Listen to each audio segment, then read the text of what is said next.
বগুড়ার মোকামতলা উপজেলার লক্ষ্মীপুর গ্রামে জমি জমা সংক্রান্ত বিরোধে নিহত সুমন ও ইয়াসিন হত্যার বিচারের দাবিতে সড়ক অবরোধ করেছেন স্থানীয় বাসিন্দারা। বিস্তারিত থাকছে এস.এম. দৌলতের প্রতিবেদনে।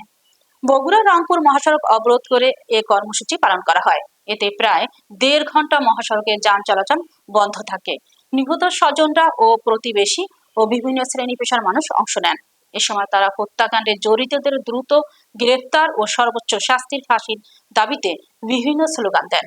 নিহত সুমনের স্ত্রী রিমু ভাই সাকিব আল হাসান ও নিহত ইয়াসিনের স্ত্রী সখী বেগম অভিযোগ করে বলেন, তাদের স্বামীদের পরিকল্পিতভাবে হত্যা করা হয়েছে।